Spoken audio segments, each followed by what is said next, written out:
بسم الله الرحمن الرحيم الحمد لله وكفى والصلاة والسلام على الحبيب المصطفى صلى الله عليه وعلى آله وسلم تسليما كثيرا صلي وسلم على محمد.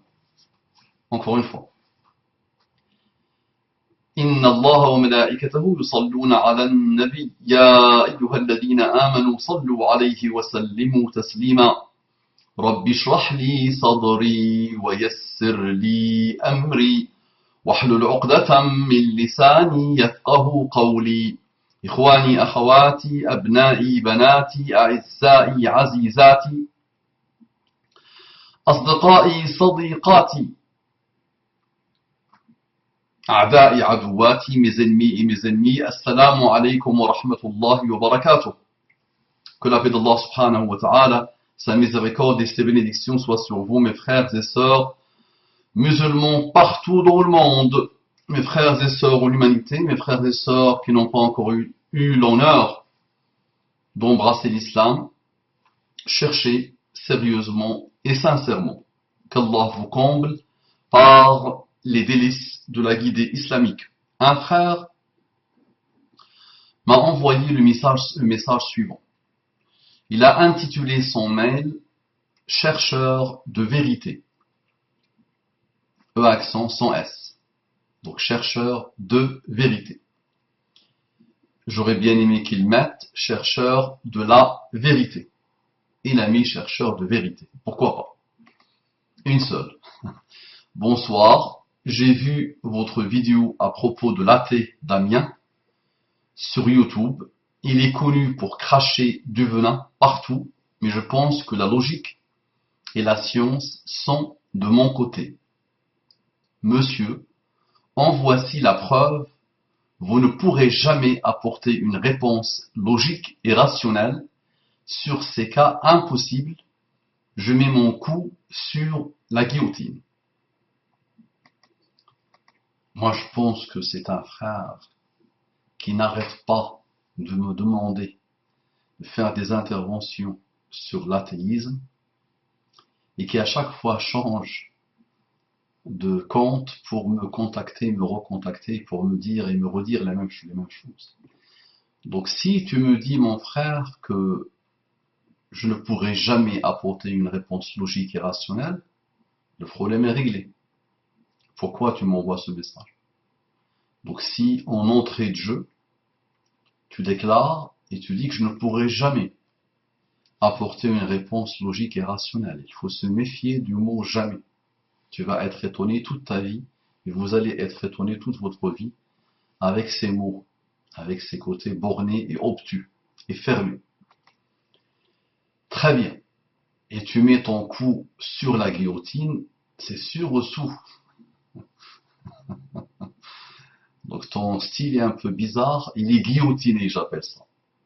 Ton écrit est bizarre, et tu es guillotiné dans ta manière d'écrire. Moi, je suis guillotiné dans ma manière de parler. Très bien. Donc, il m'a listé quoi? Il m'a mis, juste après son message, 12 preuves de l'inexistence de Dieu. 12 preuves de l'inexistence de Dieu. Sébastien Faure. Très bien. Sébastien Faure. Premier réflexe que j'ai eu, c'est de savoir qui est ce Sébastien Faure. Il est né en 1800 et quelques, je pense. Donc il a écrit 12 arguments,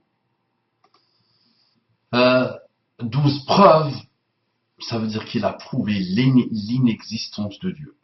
Parfait. Donc c'est ce qu'on appelle les libres penseurs. C'est ce qu'on a appelé maladroitement les libres penseurs. Alors que j'ai toujours dit, ce sont des gens esclaves de leur pensée,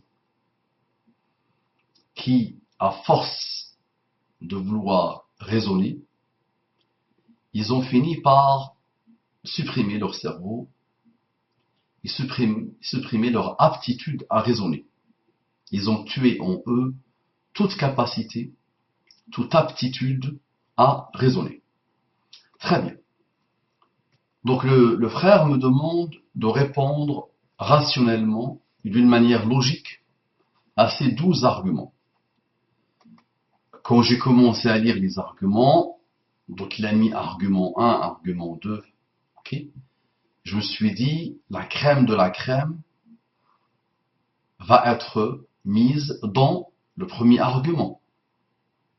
D'accord? Là, tu cloues le bec de tout le monde. Il faut d'abord se concentrer quand tu parles du premier argument. Je l'ai lu et j'ai arrêté de lire parce qu'il m'a semblé. Je me suis dit, si c'est que ça. Ce qui m'a étonné, mon frère, et je demande aux athées d'être plus fins que ça, et beaucoup plus rusés que ça. Tu me ramènes paroles écrites il y a plus de 100 ans, ou 150 ans. Je compte sur toi pour me trouver les plus belles trouvailles récentes des athées d'aujourd'hui. D'accord? Parce que c'est vrai que j'étais un peu déçu de ton ami Fort, qui n'est pas fort du tout au niveau de son raisonnement. Sébastien Fort. Très bien. Donc je commence à répondre. Je te donne 2 informations que tu connais sûrement ou que tu as déjà observées par-ci, par-là. Des scientifiques affirment que l'équivalent d'une tasse à café d'ADN suffirait à stocker 100 millions d'heures de vidéos haute définition. Il faudrait plus de 10 000 ans pour visionner ces vidéos en continu. 24 heures par jour, 365 jours par an, tout cela dans une simple tasse à café. Je répète. Les scientifiques affirment que l'équivalent d'une tasse à café d'ADN suffirait à stocker 100 millions d'heures de vidéos haute définition. Il faudrait plus de 10 000 ans pour visionner ces vidéos en continu. 24 heures par jour, 365 jours par an. Tout cela dans une simple tasse à café. Tu es en train de te dire, oui, mais qu'est-ce que ça a à voir avec Fort, Sébastien Fort? Quelques-uns ont déjà vu ce que j'essaye de faire. Ce sont ceux qui commencent déjà à voir ce que j'essaie de faire, sont ceux qui ont gardé un minimum de lien avec leur capacité de raisonner, avec la complexité totale et infinie de leur cerveau.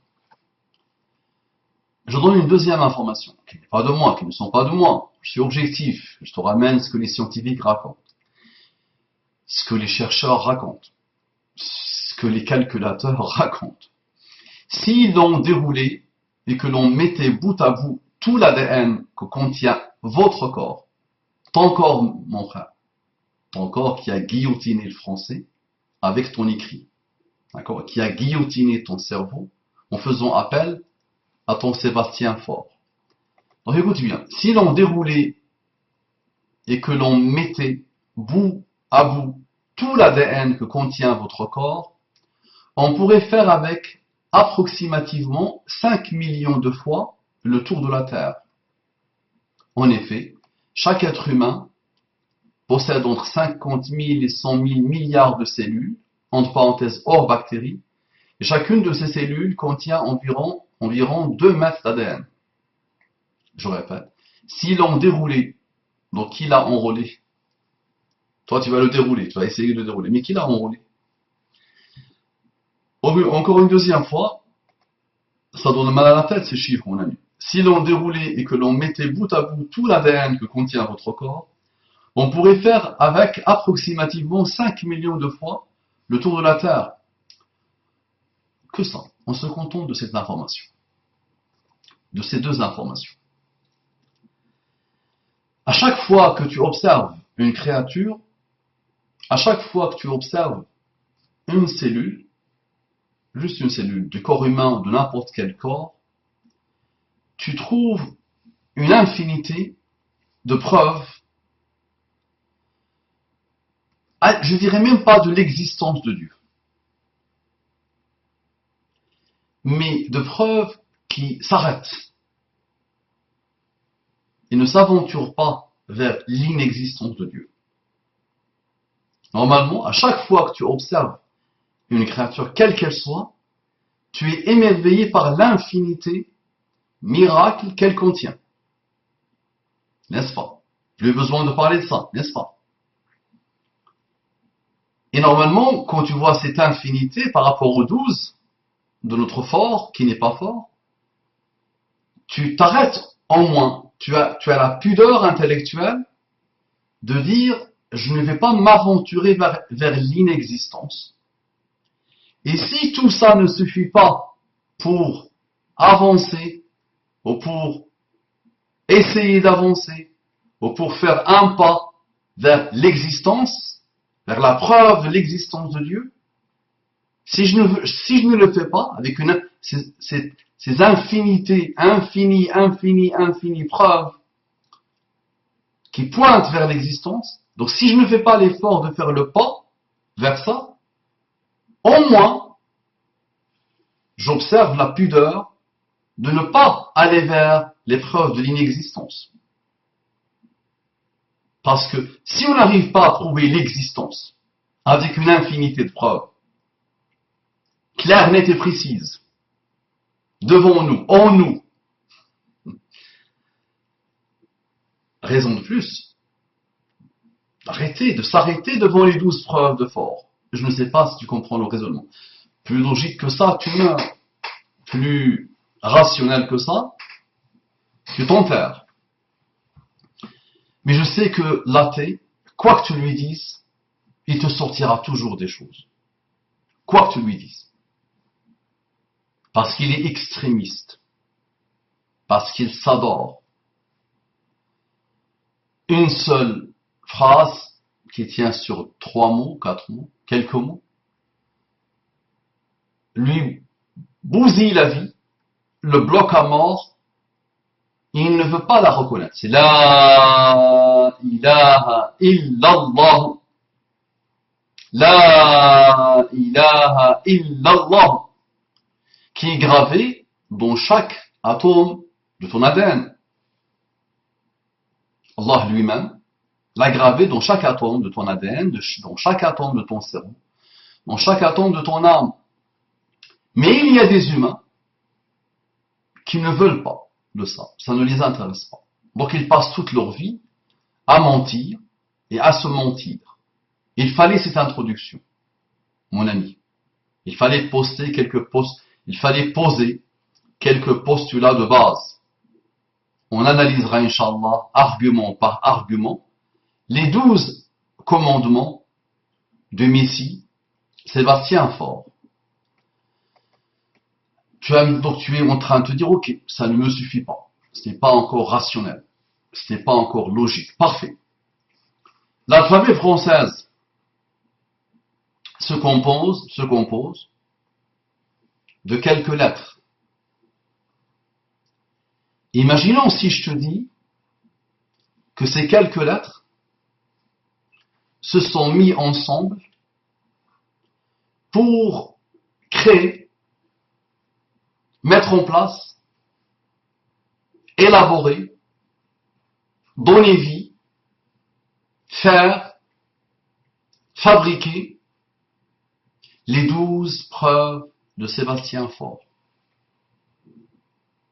Tu vas me dire, Mustapha, tu es fou. Je te dis non, je suis athée. Ok, donc celle-là ne t'intéresse pas. Deuxième, si je demande à toute l'humanité, toutes les humanités que l'univers a connues, de me donner des preuves de l'inexistence de Dieu, l'humanité n'écrira pas une ligne qui sera commune avec ce que Sébastien Faure a développé. L'humanité entière, que chacun écrira ce qu'il veut, d'accord? Rares sont ceux où ils sont inexistants, ceux qui vont parler de 12, et tu ne trouveras pas une ligne commune dans tous les écrits de toute l'humanité.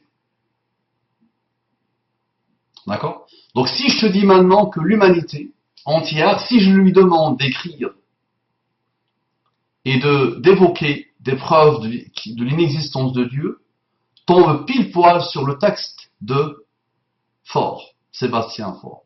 Tu te dis, ah bon, maman, tu es fou. Non, je te dis, je suis athée.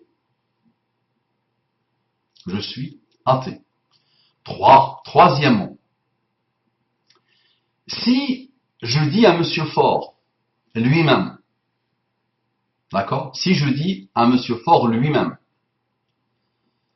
que ton texte vient de l'immatériel.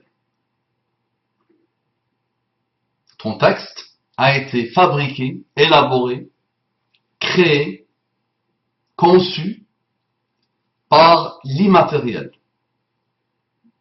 Toi et lui, vous allez me dire, tu es fou. Je vais dire non, je suis athée. L'image. Parce que ce texte-là vient de la pensée. Et la pensée, elle est immatérielle. N'est-ce pas? Qui peut palper sa pensée? Qui peut voir ma pensée? Qui peut me dire comment ma pensée et la sienne fonctionnent? Tu vas me dire le cerveau, oui.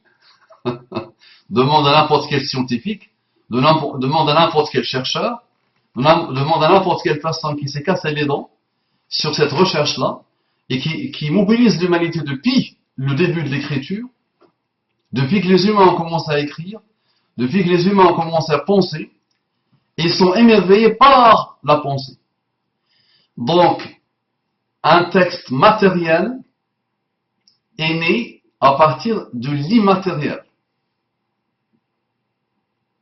Je pense que tu n'as même pas encore vu ce que j'essaie de faire.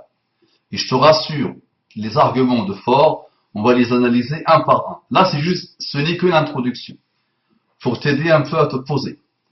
Nous avons un référentiel, toi et moi. Tu ne crois pas en Dieu, n'est-ce pas? Il paraît que je crois en Dieu.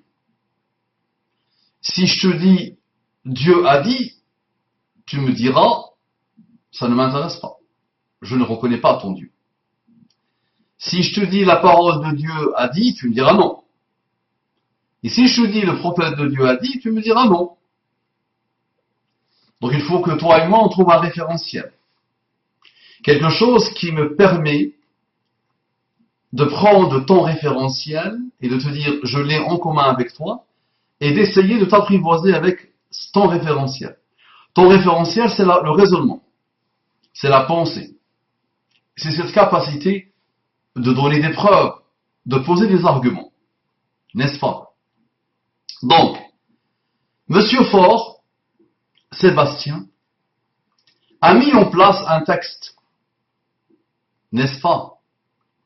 Donc si je te dis que ce texte a apparu dans l'univers à partir de rien, tu vas me dire, tu es fou. Je te dis, non, je suis athée.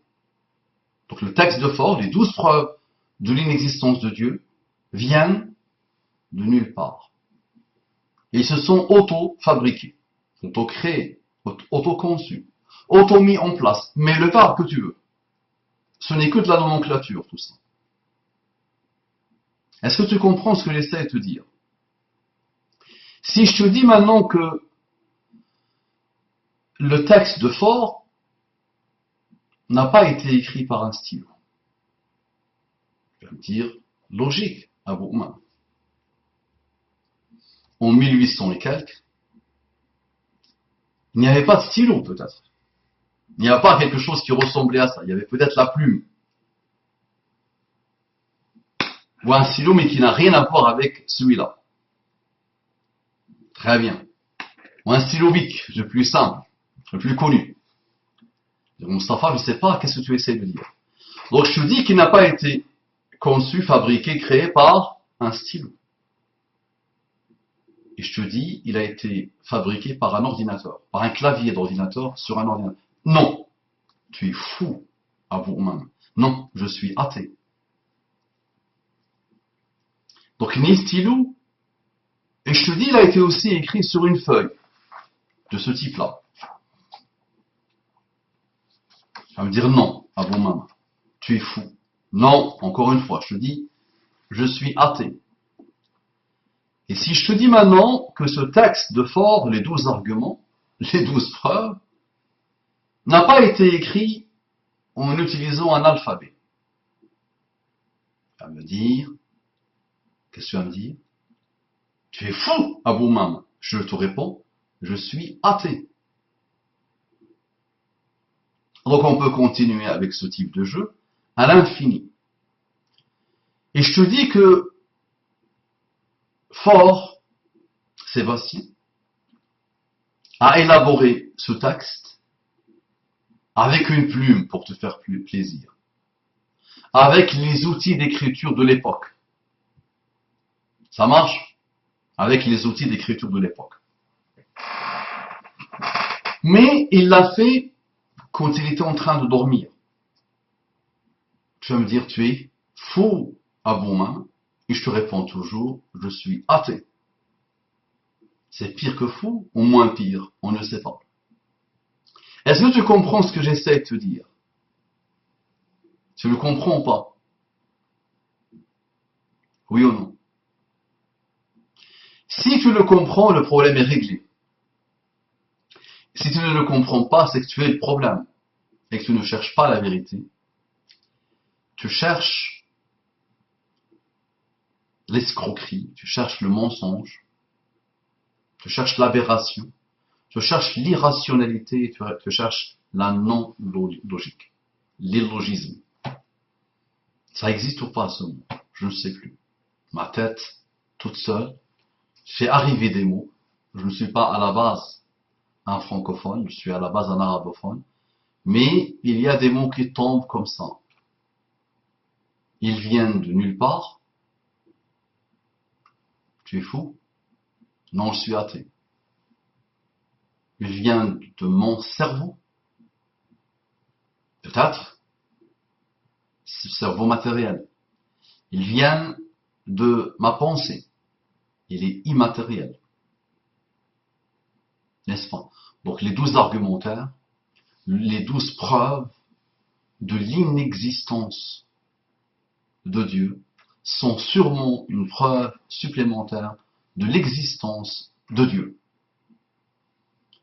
Il faudra que tu réfléchisses un peu, Inch'Allah. C'était l'introduction.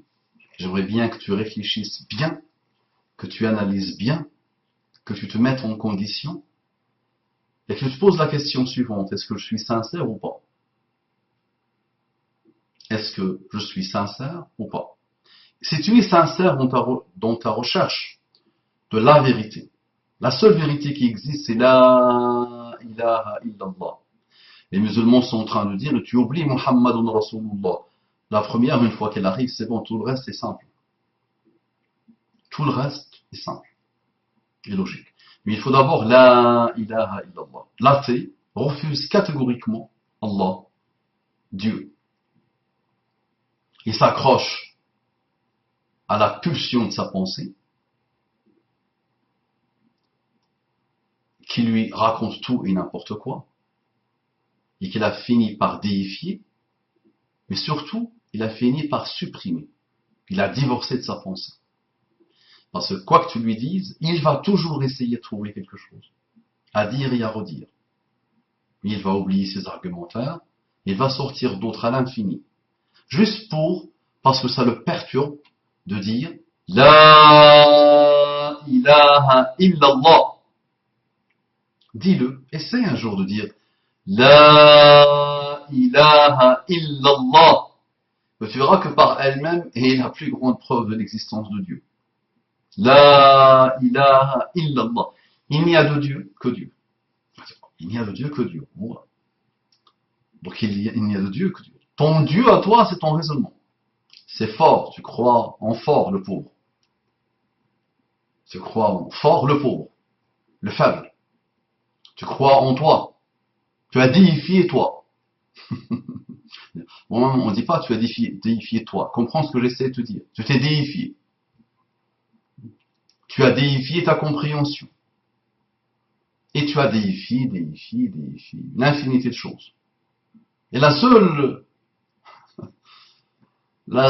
chose que tu refuses de dire, c'est l'attestation de la foi.